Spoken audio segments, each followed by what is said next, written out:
What is up, beautiful traders? How you guys doing? I am doing absolutely lovely, and you already know the slogan for Monday. It's Monday, let's make some money. Yes sir, the market is up and running. It's already open. I was supposed to drop the weekly analysis yesterday, which is Sunday, but I got a little carried away and I didn't record it. I'm actually going to record it for you guys right now and drop it as soon as I'm done recording it. But if you're new to the channel, we trade Nasdaq over here. Make sure you hit the like button, turn your post notifications, and subscribe to the channel. You feel me? If you're returning, welcome back. You already know the deal over here. Let's make some money. You know what I'm saying? So I'm going to go straight into the chart and we're going to analyze this thing. You already know that I've already been looking for, an entry for today, but then Mondays are always trap days, so we always want to be careful. I'm trying to make sure that I actually drop this video before the NYSE session opens, so that a lot of you guys can catch the movement. You know what I'm saying? So let's just get straight into the chart and get this thing rolling. So like I'm always telling you guys, we're always going to start by going to our investing.com to obviously see if we have news for this week. As you can see, it's only USD news that I want to see here and 3-head news. These are the only things that I want to see on my investing.com. So as you can see, today is pretty safe. Tuesday is also safe, so we have news on Wednesday, which is at 5:30, and that's also the NYSE open, so it's going to be safe. But we have FOMC and it's going to be pretty late. I think we would have already finished trading by then. Thursday we do have news, and then Friday, this guy is going to be talking again. You already know that.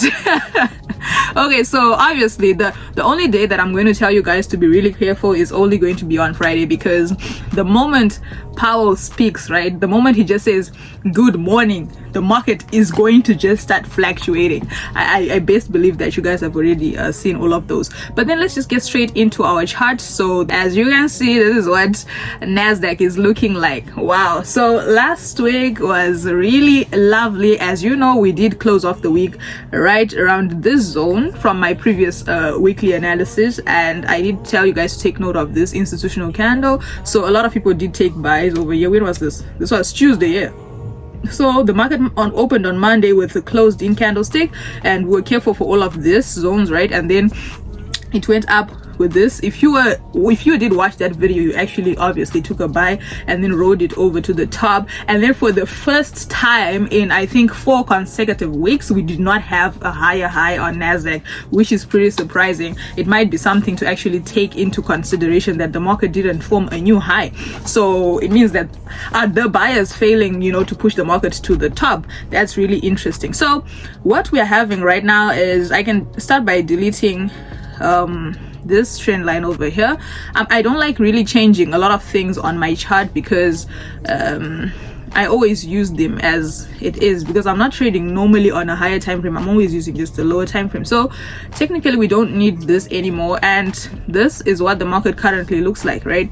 So if you guys do remember, in the last video I did say we should take note of this point of interest, right? I was actually thinking that last week the market would have come to this zone instead of what is happening right now. I thought that the market would come to this zone last week, and then it will sweep out this liquidity zone here, and then then try and push up. But then it didn't really move with so much momentum. I guess it just played around for quite some time. If you can take note of this zone right here that we have over here, if it had broken, it did break, but then this is a false breakout because it didn't close outside. So if it had broken outside of this zone, we're actually now going to start targeting here. I did say that. I was like, if the market breaks out of this zone and comes and closes, sell. I literally say sell it. So we're targeting this zone because there's nothing that is holding the market over here. So we're going to stay with that same thought process in today's current market. So what we're looking for this week, nothing too complicated. First of all, we are noticing that we are still on an uptrend, right? I always say this, you don't want to trade against the trend, because why are you doing that? The market is showing you that it's going up, it's always going to form higher highs. You have an edge on the market if you trade with the trend, you know what I'm saying? So with these zones already marked, like we're looking at here, I want to draw a little trend line again. You want to draw your trend line from a week, right, to the next week. So in this case, I'm not going to use this one like this, because this already played out. It's no longer valid, right? So what a lot of people would have done in this case would be this: to try and force the trend lines. This does not make any sense. You can't draw a trend line which is not parallel, in my opinion. I want my trend lines to be parallel to each other all the time, you know what I'm saying? So technically in this case, this is the week that I'm going to use. Since I drew it from a week here, I'm going to use this week over there. So this is what it's kind of looking like. And just because it's not so parallel, I'm going to use the body. This is pretty straightforward. You see, it went up, came back, went up, it broke a little bit, a little false breakout, and then it went up. So right now what I might say is it's coming to retest this zone. So when are we going to look for a position? Okay, we can actually draw another trend line like this, right? But then this is going to be a lot, right? So technically we don't really need that one. So we want to wait for a market to come to this zone. We want to wait for it to reject or break out. So these are the two things that we're now looking at. If the market comes to this zone, or when the market comes to that zone, we're going to wait for it to reject this zone. That's the thing that we're waiting for, a rejection. If it rejects this zone nicely with good price action, we're going to look for our selling positions, right? And then when it now sells and then comes back to this zone here, when it sells and comes back to this zone is already weak. We can't really now look at this zone and try to buy, right? Because a lot of people are going to be seeing buys at that zone. So we're going to hold our entries. Just because the market rejected here, came back to this zone, we will hold our entries. If it breaks out of this zone, closes outside of it, we're going to add more positions, you know what I'm saying? And then we're going to ride it down to that zone. And market does not move like tap water. Don't expect that to just happen with one single movement. It's going to move like how it wants to move, because it's the market. It does what it wants, not what you want, you know what I'm saying? So the market is going to come here. If it rejects, it's going to be a retest of that trend line that we have over there. But if it fails to reject, we are going to wait for it to break this second zone here that we have there, because this is kind of like it has a lot of resistance. That's like kind of like a high resistance zone. And then we should take also in consideration that we have this institutional candlestick that we have over here, because the market did have a really good impulsive move over there, and then it just dropped and then kind of retesting it. And then right now, if it then breaks this zone, we're going to take note of the second zone that we have over there, which is including this institutional candle. So if I am going to be wise and I'm going to be you, right, I won't really take a buy here. I'm going to wait for it to now break all of these zones, such that it's going to break this zone, play around here, break that zone also, and then close outside of it. That is where I'll now start looking for my buying opportunities. Why? Because this might be a really high resistance zone, and it's also the highest point that the market has ever gone. But then if it in this case, if it actually breaks that zone, that's going to be really lovely for us, because it's going to be a pretty straightforward entry. We're just going to enter our buying positions and go with it to the top. So this week's analysis is actually nothing out of the ordinary, nothing too crazy. It's actually really straightforward. And if you're in the group, I actually wrote that this week's analysis is just straightforward.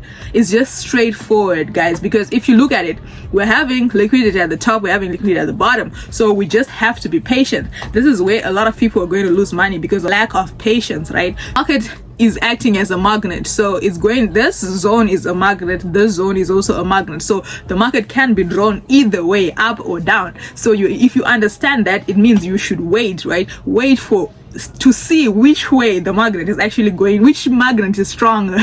Which magnet is strong? Is it the selling magnet that's going to be stronger, or the buying magnet that's going to be stronger, right?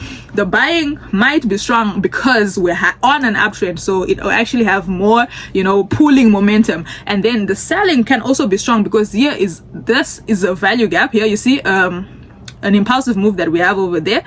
I'm not really talking deep about this, because I already spoke about it in a previous video. So you should be up to date with these analysis, so that you just understand how the chart is moving, because we've been analyzing from, I don't know, a couple of weeks ago, and it's just like as it goes, we just keep going with it, right?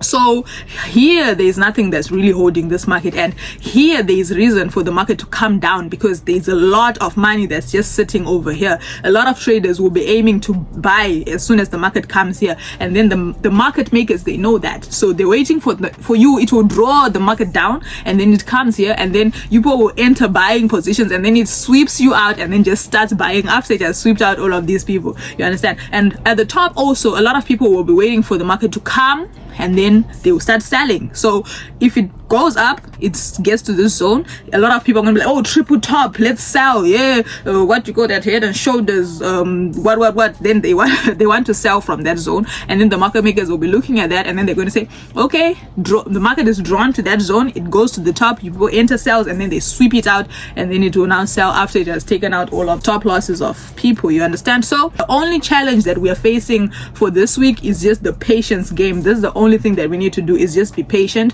wait for the market to come to these specific zones that I said. That's about the analysis, guys. Make sure to always use proper risk management when you're trading. That's the most important thing you need to do as a trader, because you always want to have capital to trade each and every single day, right? So always use proper risk management. But if you did enjoy the video, make sure you hit the like button, turn your post notifications, and subscribe to the channel. You feel me? But that has been Tino, and I'm out. Peace.